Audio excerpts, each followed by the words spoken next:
નમસ્કાર મિત્રો, સ્વાગત છે તમારું આજના એક નવા વિડીયોમાં। તો આજે આપણે જોઈશું કે ડિજિટલ ગુજરાત સ્કોલરશિપ જે છે એના લેવા માટે તમારે ઈ-કેવાયસી કરવું ફરજિયાત છે। તો એના રિગાર્ડિંગ જે છે એક અપડેટ આવી રહી છે। તો આજે આપણે વિડીયોમાં એની સંપૂર્ણ ચર્ચા કરીશું અને શું તમને ઈ-કેવાયસી નહીં હોય તો તમને સ્કોલરશિપ નહીં આપવામાં આવે એની પણ સંપૂર્ણ ચર્ચા કરીશું। તો આ વિડીયો જોતા પહેલાં જો તમે આગળના digital Gujarat scholarship regarding video ના જોયેલા હોય તો ચોક્કસથી જોઈ લેજો, જેથી તમને કેટલી સ્કોલરશિપ મળવાપાત્ર રહેશે, તમારે કયા કયા ડોક્યુમેન્ટ તૈયાર રાખવાના રહેશે, એની સાથે સાથે અમુક જે મેઇન ડિટેલ્સ છે એ પણ તમારે રેડી કરવાની રહેશે। એના રિગાર્ડિંગ વિડીયો જે છે અમારી ચેનલ પર અવેલેબલ છે, તો એ ચોક્કસથી જોઈ લો અને તમારા વિદ્યાર્થી મિત્રો જે હોય એમને પણ આ વિડીયો શેર કરો, જેથી એમને આની ઇન્ફોર્મેશન મળી લે। તો શરૂ કરીએ આજનો વિડીયો।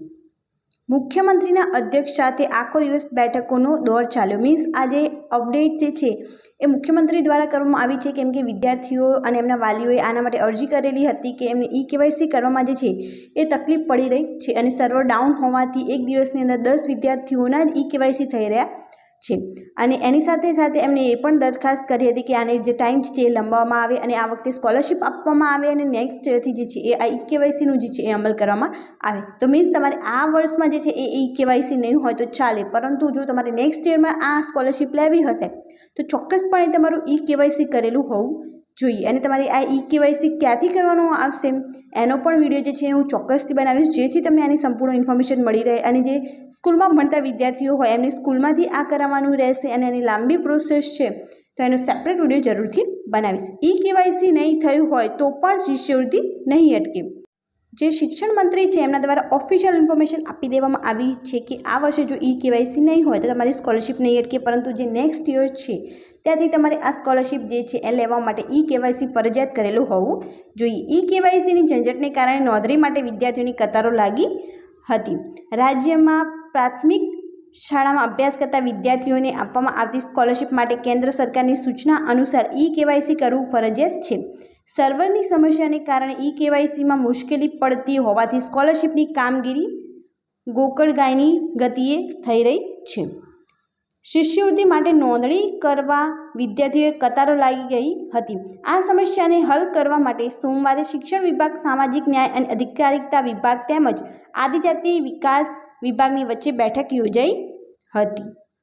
મંગળવારે મુખ્યમંત્રીના અધ્યક્ષ સાથે બેઠક મળી હતી। આ બેઠક પછી શિક્ષણ મંત્રી કુબેર ડિંડોરે કહ્યું હતું કે ઈ-કેવાયસી કારણે કોઈ વિદ્યાર્થીની શિષ્યવૃત્તિ અટકશે નહીં, ઉપરાંત ઈ-કેવાયસીની કામગીરી પણ ચાલશે। જો કે ઈ-કેવાયસી વગર વિદ્યાર્થીઓની સ્કોલરશિપની અરજી જ સબમિટ ન થતી હોવાથી વિદ્યાર્થીઓએ કંટાળ્યા હતા।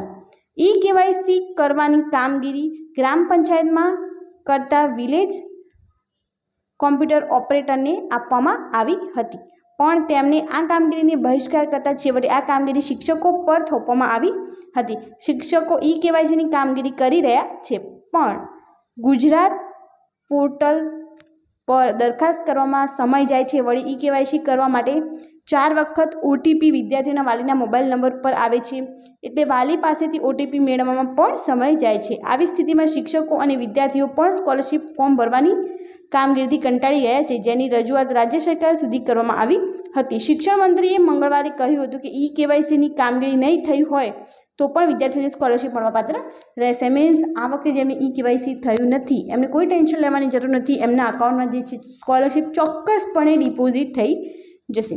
ઈ-કેવાયસીની કામગીરી પાછળથી થઈ શકે છે, જો કે તે તકનીકી રીતે આ રીતે શક્ય નહીં હોવાથી શિષ્યવૃત્તિની કામગીરી અંતરાય આવી શકે છે। તો મીન્સ આ સ્કોલરશિપ જે છે એ તમામ વિદ્યાર્થીઓને મળી રહેવાની છે। જે લોકો અંદર જે એક્ઝેક્ટલી અપ્લાય કરશે, બધા ડોક્યુમેન્ટ સરખી રીતે અપલોડ કરશે એમને ચોક્કસપણે આ સ્કોલરશિપ મળી રહેશે। તો આ વિડીયોને તમારા મિત્રોના વાલીઓ અને તમારા મિત્રો સુધી જરૂર શેર કરો, જેથી એમને આ ટેન્શનમાંથી મુક્તિ મળે અને એ પણ આ સ્કોલરશિપનો લાભ લઈ શકે। અને જેમને ઈ-કેવાયસી બાકી હોય અને થઈ જતું હોય તો ચોક્કસપણે કરાવી દે, તો એમને નેક્સ્ટ યર આનો જે છે એ લાભ મળી શકે। Thank you so much for watching.